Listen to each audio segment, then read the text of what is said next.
And I think in general, as we're seeing our ministries, it's not just staffing, it's not just recruiting, it's how we're looking at our ministry as a whole. And I think the pandemic changed so much. Now, I wish that it didn't. I mean, I think we all would have been really comfortable in the way we've been doing ministry. But I think if I could encourage a ministry leader who's watching this today, it would be, I think maybe you might need to throw some things out the window that maybe that you were doing in the prior COVID seasons that it just aren't working anymore. And I don't think you need to call those failures. I think we just need to adapt to the social landscape that we're in today, to the mental space of our people out there in the world and how they're seeing the capital C church is not in the best light right now.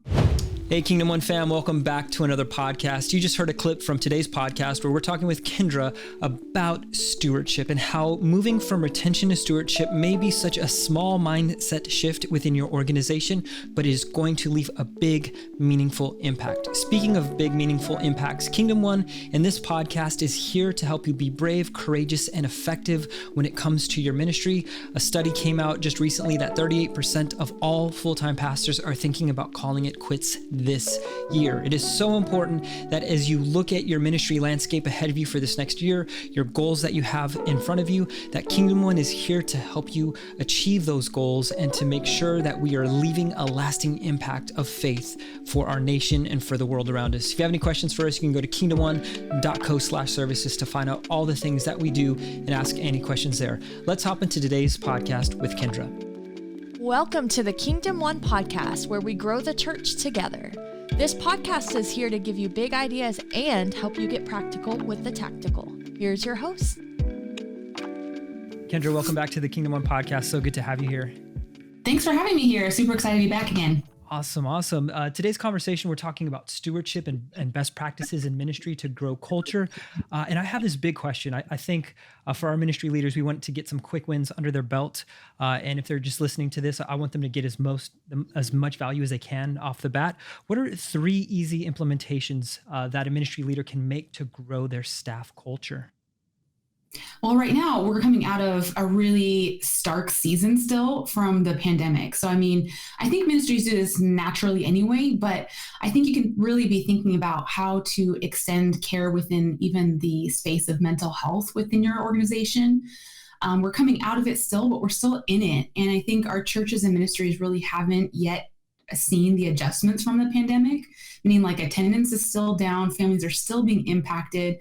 I know we think we do this pretty well still as ministries, but I think there's ways we can actually go above and beyond right now. It might be inserting things like mental health days as a part of your paid time off. So like you may want to think about giving people a few days a year that might encourage them to just take a mental health day and take a break from burnout or potential just exhaustion, and not use their sick time and not use their vacation time. They can use those things for other things. That's one way that I think you could really infuse some additional like generosity and care to your team. Another thing might be really kind of like implementing even a employer assistance program, allowing them a safe space that would allow them to have some counseling or therapy of some kind outside of that. Those are just a couple of ideas. The third idea might just be allowing people to be a little bit more hybrid still. I know that's really hard for ministries because they want people there and in the offices, and I think that's great. But we still have families that we're caring for. There's still schools being in and out of like COVID protocols because of just being sick. And so I think there are ways that we can allow our staff to have a little bit more flexibility still. And I think in that flexibility, you'll find your staff will feel much more cared for and engaged by knowing that you're thinking about what they need in that flexibility as well. So those are like 3 ways I would say you could do that like tomorrow and you'd be fine. That's so awesome, just to think through the lens of what does it really mean to care for your staff well. And that I love that second one where you can have like a care or psychological counseling or whatever that looks like for ministry, just so people's souls feel cared for in this time, because we do carry heavy burdens during ministry, and then having work-life balance. That's such a great point that you have there. As we continue the conversation, and we're talking about stewardship, and just in the midst of this great resignation, you're seeing people just really reevaluate life. And so my question for you is, we're kind of switching the conversation we're having at Kingdom One. We've really pushed retention, and church has pushed retention. And it's almost feels like retention is starting to turn into like almost a dirty word. You have a new word that you're introducing into our vocabulary. You have some new thoughts that you wanted to interject to make the space healthy. Can you talk us through, what are you thinking when it comes to the opposite of retention, and what do churches need to do now in order to make sure their staff culture is healthy?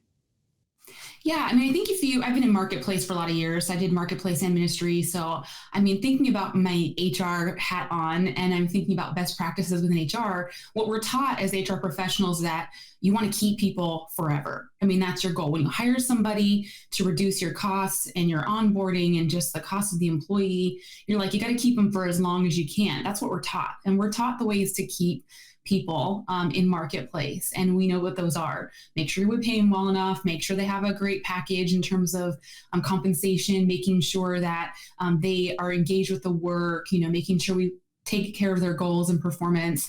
And those are all great. Those are all things that we should still care about. Those are not things that we should dismiss. But I think what's interesting about marketplace is that we are still in ministry not leading the space in this. Like, turnover is still high. We're seeing, especially in California, we're at such a disadvantage to really keep staff at this point because everybody wants to move to Idaho, Tennessee, or Texas. And it's hard to keep people, it's hard to recruit people to come into California. So if your ministry is in California, just know we get you're at a disadvantage, and we also have some ways that we can help you work on that. But I think that retention as a whole, the way we think about it in marketplace, it just doesn't equate to ministry at all. And part of that reason is because we think that when we hire somebody in ministry, we want them to stay with us forever. And that's fine, so long as God calls them there forever. If that's what God's plan is for them, cool. Like, retain them, take care of them, do a good job of rewarding them, celebrating those milestones when they hit those. But at the same time, there are people that have a calling that God's like, I'm supposed to be a senior pastor somewhere. And the likelihood that your ministry is going to provide them that senior pastor opportunity, if that's what their calling is probably not likely. So I think what we are starting to kind of help organizations and ministries try to understand is that we're using a term called talent stewardship instead of retention, because I think the goal is not to keep everybody forever. I think the goal is to steward the talent that God has entrusted to your ministry for as long as they have called them to your specific ministry. And that if we had a more kingdom mindset around the talent that God's entrusted us with, then we would be more apt to really develop that talent, to grow it, to be a caregiver for it, to be a fosterer of it. And then when God has called it somewhere else, we can celebrate that and say, gosh, I'm so glad I got to take a part of your development in the pathway that God has still called you to. And I'm not going to be sad that you're gone. I'm not going to be disappointed or discouraged. I'm going to say, I got to play a part in your talent development so that you can still go on and fulfill the purpose that God has called on your life. And that is a very different mindset that ministries are having right now. And I would encourage ministries to really take on that big capital C church mentality, which is that when talent is developed and talent is furthered for his kingdom, it's still a win for God. It's still a win for his purpose. And it still gives him extreme glory that we are allowing that talent to develop and grow. And so that's what we're starting to use as the term talent stewardship instead of retention. I love that. I light up because there's two big ideas there. One is this idea of an integrated church, like, it's the capital C church. It's not just your church, but the other idea is this decentralization that's happening all over the place. And so with those two ideas and what you're talking about, it's more about the kingdom and it's more about the person than it is about your own personal ministry. While that's important, it has to sometimes take a back seat. Can you maybe talk to us through about like what kind of mindset we have to sit in order to go that direction? I know it's a bit of different thinking. Can you maybe help us transition that mindset of it's my ministry first and retention? What are some easy ways to switch over to this idea of talent stewardship? Yeah, I think it's really easy for us as a ministry and we want to be proud of the ministry that we belong to. So don't hear me in saying you shouldn't not be proud of the ministry that you're developing or the mission and the vision that you have for your church. Those are all really important things. Ultimately, when we look at the capital C church, though, we all really have the same mission in mind. Our goal is to bring people to a saving knowledge of who Christ is and then develop them to be disciples. That's the goal of every church. And so when we think about that, we really have a lot more in common than I think we realize. And so sometimes we, kind of divide ourselves by our denominations and other things. And again, those theological standpoints are important. I'm not saying don't care about those things. I'm just saying that if someone moves across the street, that's okay. That's still a win for the kingdom, right? But I think in how we have to look at our mentality is we got to, first of all, like I'm going to use this phrase a lot because I use it a lot, which is you got to stop drinking the Kool-Aid of your church a little bit. And it's great. Like I said, be proud of it, brand it, do it well with excellence. But at the same time, realize that the church down the street and the church down the street, the other city across the nations, we all really have ultimately the same purpose. And so when we can see that from that perspective, we can let our guard down just a little bit more about our ministry and really understand that we are all on the same team. Then really when it comes down to that is that once your mindset shifts, then we can really have a different perspective on how we do ministry, how we bring people to a saving knowledge in our own particular church and what God has called your community to serve them as. So I think that one switch would be, number one, I think you have to spend some time alone with God to really help him unravel maybe potentially some stigmas that may have been given to you from prior ministry, maybe some theological stigmas that maybe have been passed along to you even from your childhood, from your parents' faith to yours. There's a little bit of and I think we hear this a little bit, there's a little bit of healthy deconstruction that's good for us. And then there's not healthy deconstruction in our faith. And so this is a healthy deconstruction is like breaking apart the idea that we are siloed as churches. And that takes a little bit of hard work because it takes God to do something inside of our headspace, inside of our perspective in order to switch that. So it's not overnight, but I do believe if you were to spend some time alone with God and really over the next couple months, ask him to open your eyes to how your church is contributing to the overall kingdom. And how you can further that across other ministries that you have connections with. And I think if you start making those small changes, just networking, having lunch with a pastor down the street and getting to know what their ministry is doing and learning from each other instead of seeing each other as like a competition, and it's not. So I think that we can bridge that gap pretty easily just by building relationships with that church down the street. I love how you touched on this idea of healthy deconstruction. One mantra that I've heard that has good intentions, but I think might have hurt the church is that you can't serve two masters. And in this idea of like, it's either our church or no church. And I don't know if that's necessarily I think, like I said, it might have had good intentions, but it's created this unhealth to where now we have to compete instead of collaborate. And I feel like in moving into 2022, 2023, as we do see this decline, collaboration probably makes a bit more sense than trying to compete with other churches. And so I kudos that idea of there's a bit of healthy deconstruction. We're moving into a new season. New seasons require new thinking. And so I appreciate you bringing this to us. There's a 2004 study, and it was like a rank, and this was by Mike Viking. He has a book called The Little Book of Hygge, and it's an interesting book, but he talked about 16 daily activities, and that second to last on those daily activities was work, like how people rank them, the top, being like just all different various things. And so if you can imagine 15 other or 14 other daily activities that people rank higher than work, it ranks second to last. And so as we talk about that in this idea of great resignation, how do we kind of bump that up a bit? How do we potentially bring that view of work? And this is a worldwide study from 2004, not even, 2020. How do we elevate work and elevate maybe people's work ethics within our own organizations if they're feeling a bit, like work is like one of the last and most unpopular things within their life right now? Do you have any suggestions or thoughts around elevating work in ministry?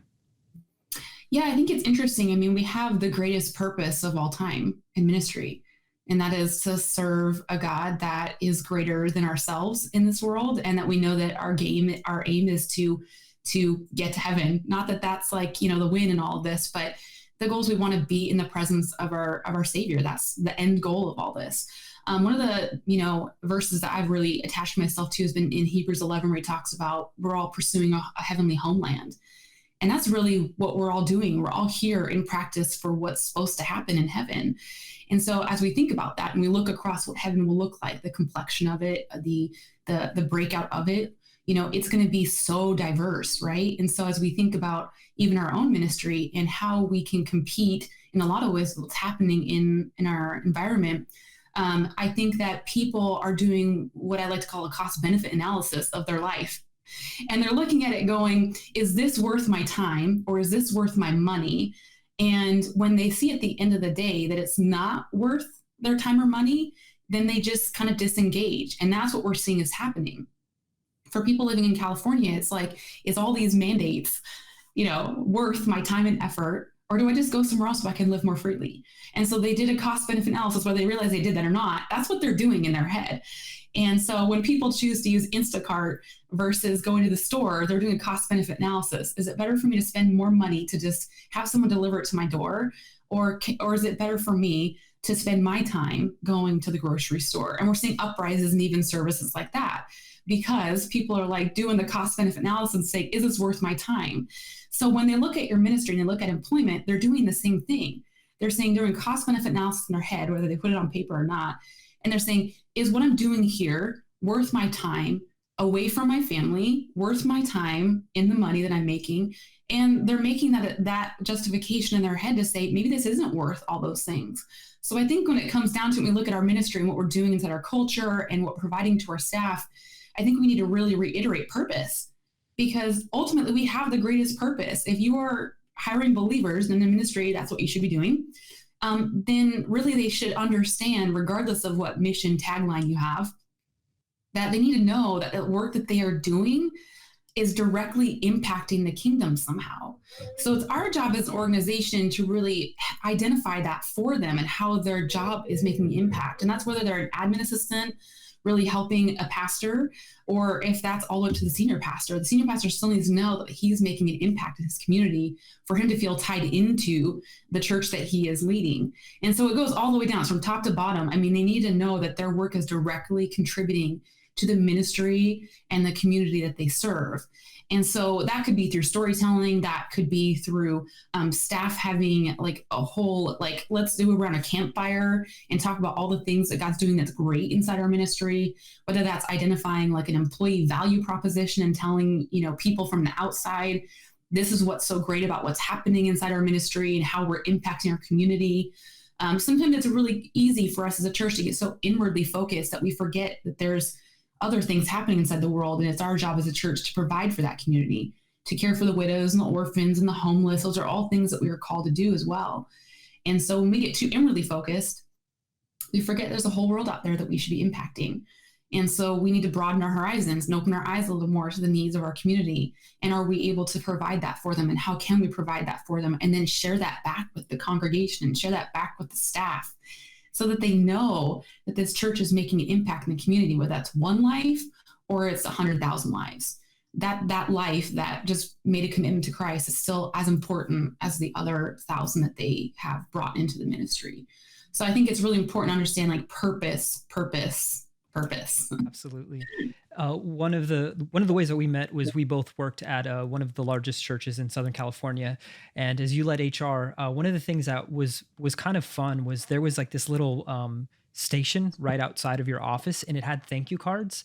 And I can't tell you how many times just a random thank you had changed my day. It might feel like a small thing, but it reinfused that idea of purpose. Like, I'm here for a reason. I'm here on a mission. We're trying to align and do work together to reach lost people, to reach hurting people. And that was just a game changer, because I've never in any job that I've ever had, and I've worked quite a few jobs, felt that level of appreciation. And so I think as we kind of talk about that staff culture, were there any other things that as you led HR that you would try to intentionally do to create that culture? Because I know culture is kind of ephemeral. You can't put your hands on it, but you can do things to influence it. What were some other things that you did in order to influence culture, like a culture of appreciation, a culture of purpose, a culture of community? Yeah, the appreciation station, as we called it. I know that sounds really cheesy, but we love the appreciation station. It was really like these cards, by the way, they were just like, you can go on vistaprint.com probably and like print a logo of your church and just literally have the inside completely blank. And it's amazing what words will do for another person, because what can happen, and I think that this is a really good tie into each individual staff member could do this, and you as a pastor could do this, is that I created like an open when box. And when people would give me those like notes and things, I would have like an open when box. And when I felt discouraged by by ministry or like a moment, because that happens, I would go back to my open when box and go like, okay, these are all the great things that that I did. These are all the impacts I'm making on the people. And it was just words on a piece of paper.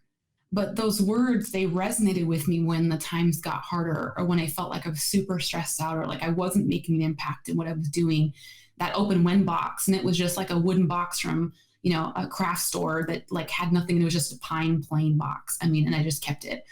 And to this day, I still have it. I have letters from many ministries I've worked with, and notes from staff who, as I left that ministry, had sent me things afterwards. And it was just a really encouraging thing. So, I would encourage, here's a really easy way for you as an individual to build your own way to kind of stifle the burnout or stifle discouragement, is create your own open win box and start saving those things that people give to you, and mementos of things that meant something, had a purpose for you.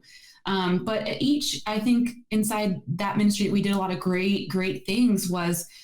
Everything that was a milestone, we made some kind of connection point to it. So for instance, we opened staff offices where everyone was in the offices together. Before that, everyone was spread out all over campus, and it was everyone had to walk a mile just to get to each other for a meeting. But we were all in one office, and it was really weird. We were walking through the space, and they'd have these, what they called slugs. And they're these pieces of metal that come out from the electric boxes when they're running electric, power cords and stuff. And so I started collecting these, thinking oh, these are funny. I wonder what I could do with these. And then I started collecting before I knew it, I had over 150 of these things. So I actually took a metal stamping kit, put the year that we opened the offices, and put our vision statement, an abbreviation of our vision statement on that metal slug. And it was to anybody else, that would have meant nothing. They could have swept those up and put them away, but that cost me almost nothing. It cost me maybe a total of $50 for 150 staff to give them a memento of a keychain of a moment that happened inside that ministry that was momentous for our staff. And then following that, we had all these, they were turned into keychains, really cheap little keychains. And what we did was had a staff picture day, and we had yearbook day every year. And so every year everyone got to refresh their staff photo. So if you don't do stuff like that, that's kind of fun too. It's it's yearbook time, it's beginning of school year. We did it around September, which is a lot of people go back to school. And everyone got to pick up their keychain and then get their staff photo. And it was just a reminder of a moment. And so I think with your staff, as you're thinking about these milestones that are happening, it's about creating moments for them so they can look back at something and say, oh, I remember when this happened. And it doesn't have to be expensive. You can go to, these cheap websites that make little pins, and you take a moment and you memorialize it essentially because when those dark moments come and the discouragements come, they can look back at a positive moment and go, that was a really cool day. That was a really cool moment. And so there's lots of specific ways I can give you to how to do that. But what I would encourage ministry leaders to think about is how do we memorialize moments that had impact inside your ministry? Because we're so quick to move on to the next thing that we forget that stop, slow down, and remember a moment, because those moments make the ministry worth it, because there's so many highs and lows, so many people hurting that come through our front doors. And so we can either get stuck in those dark moments, or we can memorialize the positive moments and say, this was a moment that God was present, and we're going to remember that moment because that was big for us. And so just like I said, it doesn't have to be big momentous things. It can also be really small things. It could be just, like I said, it doesn't have to be expensive either. Just think creatively. If you have someone in your ministry, and that may not be you that's a creative thinker, but volunteer even. If they think creatively, pull in and say, how could we create these moments? And I'm sure they'll come up with 1.5 billion ideas. You can then go execute the ideas, but leverage the people inside your community or on your staff who have that creative bend, think that way. And even if they're not in HR, even if they're not part of admin, leverage their creativity to help you think through the different ways that you could create these powerful moments and memorialize them in a lot of ways. That reminds me of Chip and Dan Heath. They have a book called Power of Moments, and that's such a great book because it talks about that and the highs, lows, the peaks, and the valleys. And I find it interesting because I have something, and I call it my box of why. And so whenever I have those moments where I'm feeling down or I'm like, why do I do this? I open it up, and there's just little trinkets and mementos and things collected over the years. So that is such a powerful reminder of why we do what we do. And so, yeah, that's a great tip. And thank you for sharing that. Dan Pink, he had a TED Talk, and he talked about 3 drivers like three main drivers for all work that we do. And it was purpose, autonomy, and mastery. And I really want to focus, you've talked about purpose. Mastery is probably something that people are innate, but there's this idea of autonomy that we don't want to micromanage. And can you talk to us from the HR perspective of like, what are some great ways that we can start to push autonomy down into our organization to elevate people as they do their work, but also to give them that sense of purpose, that they have control over things. How would you create a sense of autonomy within a ministry? Yeah, I mean, autonomy is a really tricky thing because as ministry leaders, we want success and we want excellence, and that's all really great things. But sometimes we get too far down into the weeds with our staff, and sometimes that makes them feel suffocated. So the answer to that is, how do we create independent thinkers and decision makers? And so I think the only way to really do that, provide autonomy, is to push decision making sort of down the org chart, if you will. And that can be hard because you're releasing a little bit of like, what if they fail in that process? And I think that's okay, actually, to be a little in that, like, oh, what if they fail? I think when we think about failure, we think of it as a problem, but I actually don't. I think failure teaches us more than successes in life. And so I think, what are some ways that you can provide your staff safe failures? So starting small, giving them a little bit of autonomy in small decision making, seeing how they do. And if they do well, give them more. And if they start to do well in that, give them more. Give them more autonomy, because I think as you start to build that trust, and you as a leader, that's going to be really important. But I think even before all that, getting decision making, there's like clear expectations we need to provide our staff. Here's the guardrails. It's not like, it's a free for all. The sandbox has limitations, right? When you look at a sandbox, there's borders to keep the sand from flowing everywhere. And I think that what could happen is a lot of people think autonomy is that.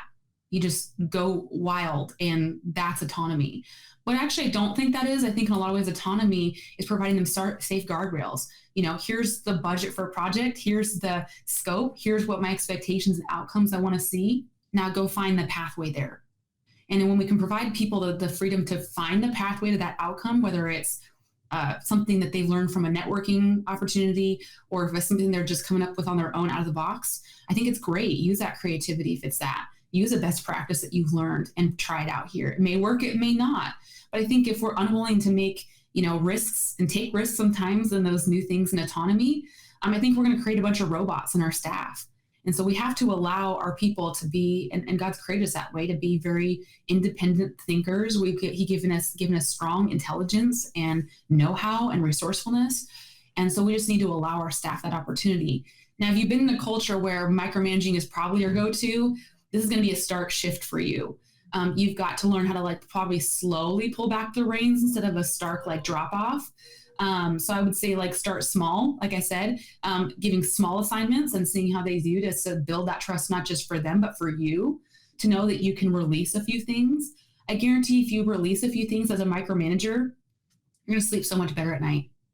You will not be worried about what's going to happen underneath you. So I think trust is super important in that. And you build trust over time. It's not something that's changed overnight.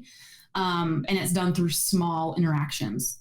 Those small exercises will help build that trust over time. Now you can trust the team that you've been given. But I think that autonomy is super important. I think we've, in a lot of ways, we've been designed for community, but autonomy within that community as well.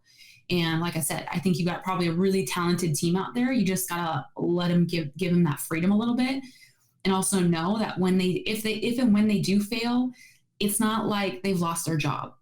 It's not like they're going to get punished for that failure. I think we need to celebrate a little bit of that creativity and celebrate that know-how that allows them to kind of have that space to be innovative if they need to be.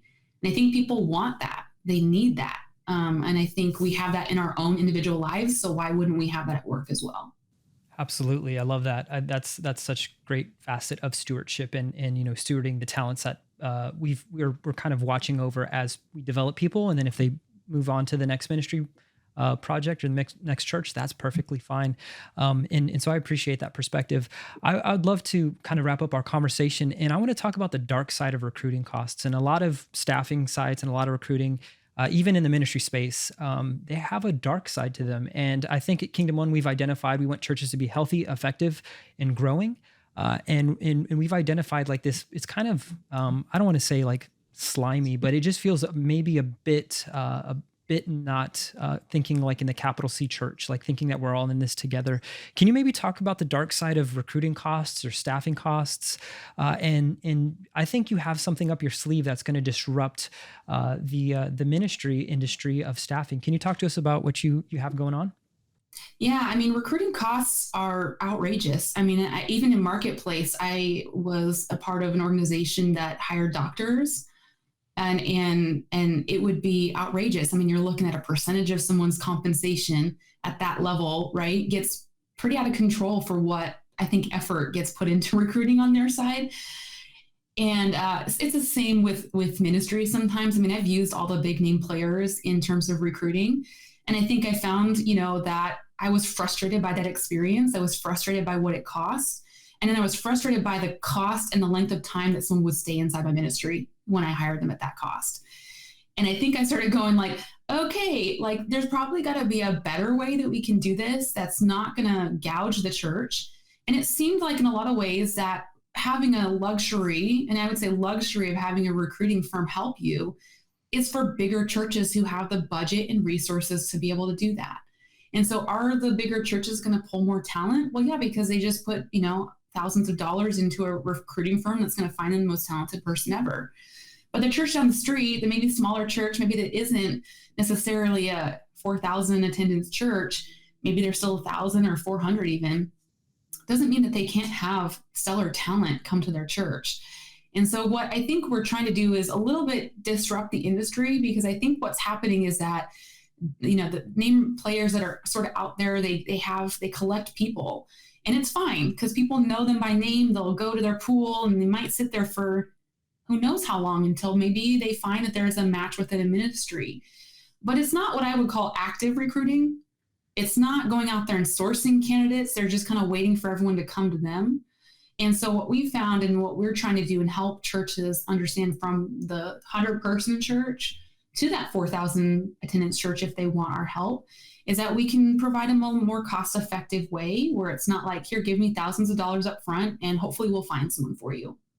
It's more of, how about we see what God's going to do with this? And what I love about what we're trying to create here is saying, like, if God plops someone on your front door tomorrow who is the perfect fit, then you might not need us anymore. And that's actually a good thing, because God's doing what he's going to do, and we're not going to be beholden to us as a ministry to help you find that. That person walked through your front door, go hire them tomorrow. That's great and good for your church. So I think we're trying to find that there's more flexibility because the costs are just outrageous. And I think when you look at a small church, they just don't have the luxury of hiring a recruiting firm to help them find somebody. So I think we're just trying to make it more accessible to all ministry sizes, not just the mega churches out there as well.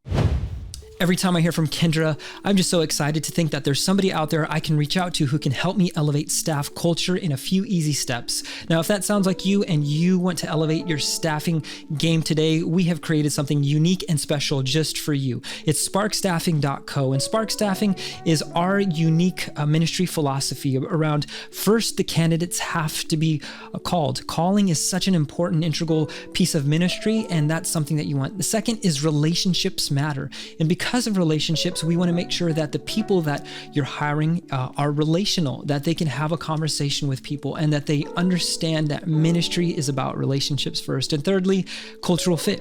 Is your organization fit the candidate that you're about to hire, and vice versa? What we've done is we've created a site that thinks through these things for you so that you can have a great hiring experience. Here's a little side bonus, is that the site that we have created is 1/3 of the cost of all the other staffing sites out there.